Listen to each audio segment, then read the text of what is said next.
Assalamualaikum warahmatullahi wabarakatuh. Perkenalkan, nama saya Indorika. Di sini saya akan sedikit menjelaskan tentang sistem informasi, komponen-komponen apa aja dalam sistem informasi.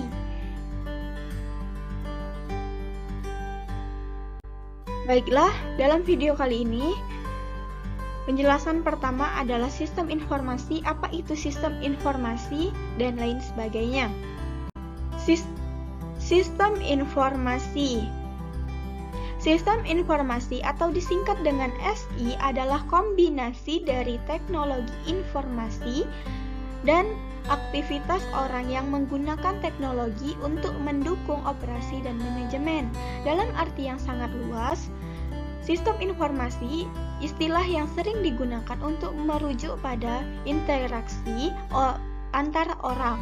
Proses algoritmik, data, dan teknologi dalam pengertian ini adalah istilah ini digunakan untuk merujuk tidak hanya untuk menggunakan organisasi teknologi, informasi, dan komunikasi atau disingkat dengan TIK, tetapi juga untuk cara di mana orang berinteraksi dengan teknologi dalam mendukung proses bisnis.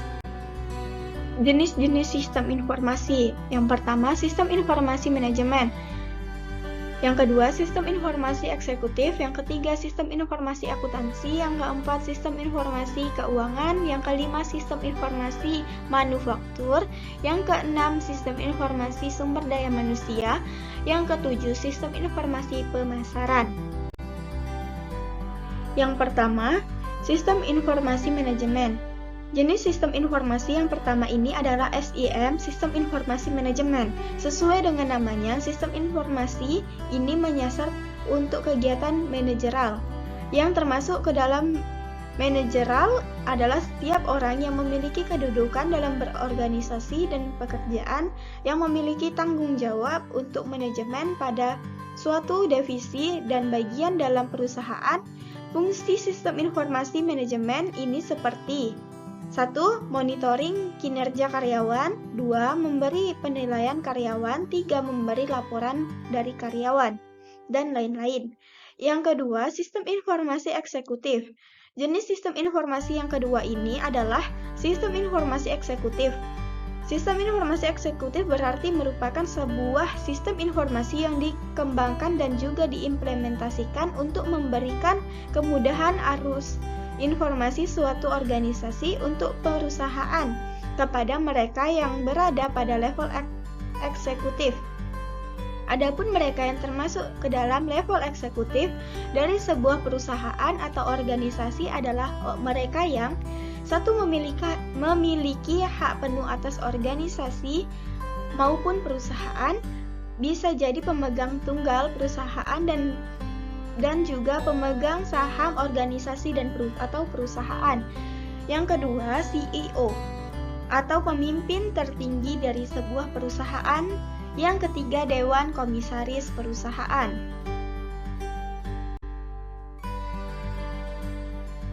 Sistem Informasi Akuntansi.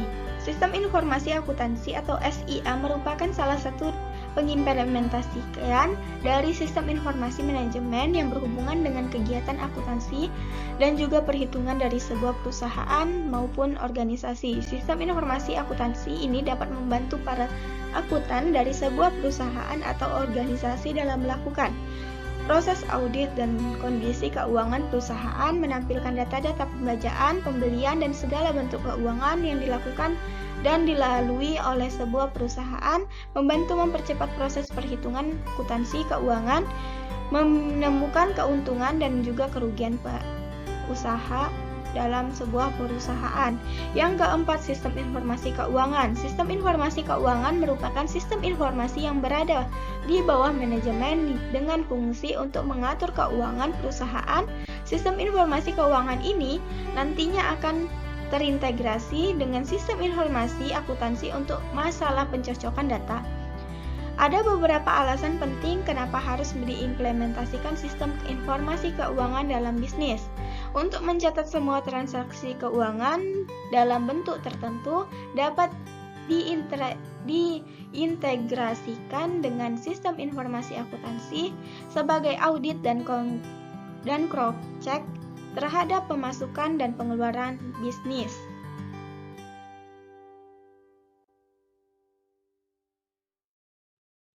Yang keempat, sistem informasi manufaktur.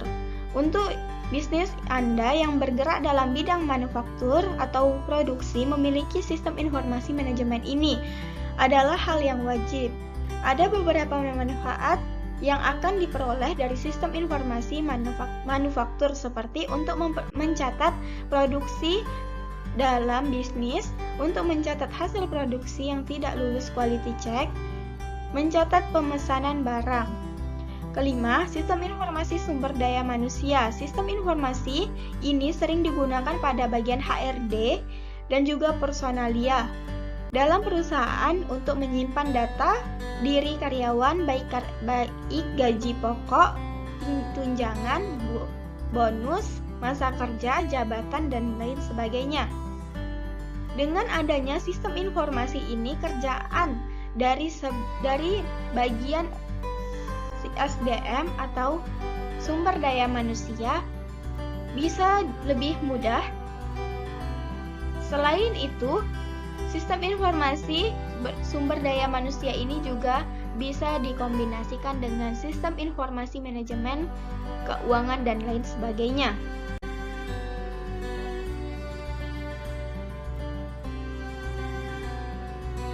Yang keenam, sistem informasi pemasaran.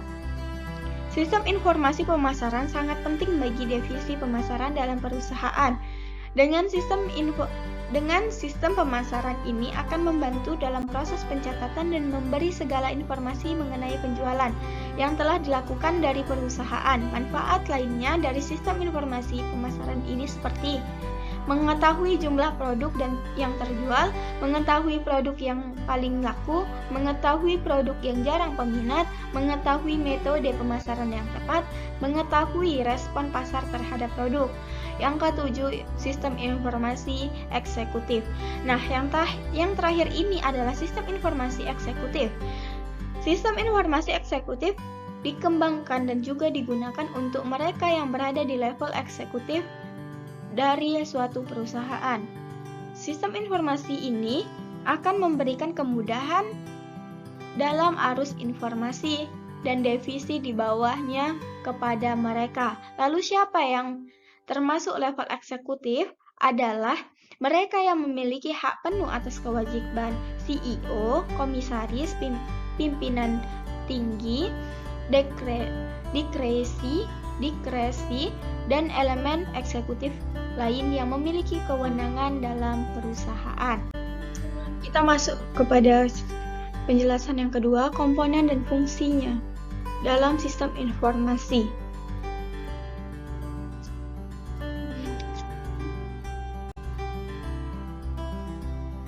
Komponen pada sistem informasi.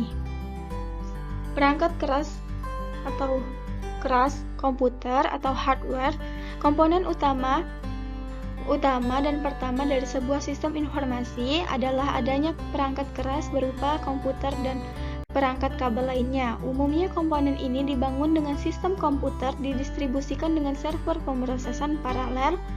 Keberadaan server pemrosesan paralel yang kuat dalam sistem informasi dapat menjangkau integrasi sistem komputer dalam sebuah organisasi. Hal ini yang nantinya berperan secara otomatis untuk proses input data dari komputer pengguna server utama. Mulanya perangkat keras juga dibebani oleh penyimpanan dengan ukuran besar demi dapat menunjang pemrosesan sistem informasi. Namun saat ini hal tersebut telah didukung dengan penyimpanan berbasis cloud dan dapat diakses melalui jaringan telekomunikasi internal organisasi. Hardware dan yang dimaksud di sini adalah komputer yang sering berkembang dari zaman ke zaman, bisa berbentuk smartphone, tablet, iPad, bahkan laptop. Dengan adanya hardware, pengumpulan serta penyebaran informasi semakin kuat dan tepat. Yang kedua, software perangkat lunak komputer. Perangkat lunak aplikasi dalam sistem informasi biasanya berbentuk suatu program yang dirancang untuk menangani tugas-tugas tertentu bagi pengguna. Salah satu contoh dari perangkat lunak ini adalah adanya rangkaian aplikasi dengan spreadsheet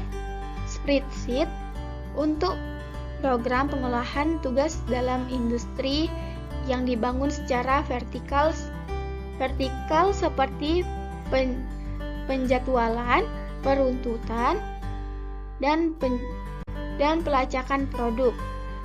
Software atau perangkat lunak dibagi menjadi dua kelas, yaitu sistem software dan application software.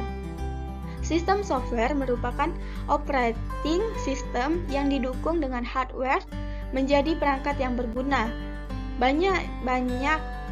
Bayangkan saja bagaimana jadinya komputer dan smartphone tanpa operating system. Pasti tidak bisa dipakai kan? Dalam komponen yang tidak berguna. Application software merupakan sistem informasi yang biasanya kita jumpai dalam smartphone. Contohnya aplikasi email atau Excel yang dapat kamu gunakan di smartphone. Dengan adanya aplikasi ini, kamu semakin mudah dalam bertukar atau mengumpulkan informasi. Yang ketiga, telekomunikasi.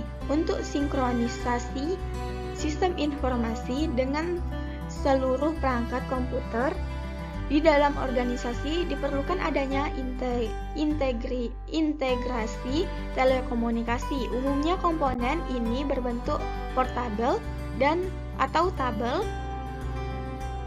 kabel seperti koneksi internet lokal area atau LAN. Sensor identifikasi, frekuensi radio, dan beberapa perangkat untuk melacak proses produksi atau operasional organisasi. Yang keempat, basis data dan penyimpanan. Sistem informasi memerlukan basis data dan ruang penyimpanan untuk membuatnya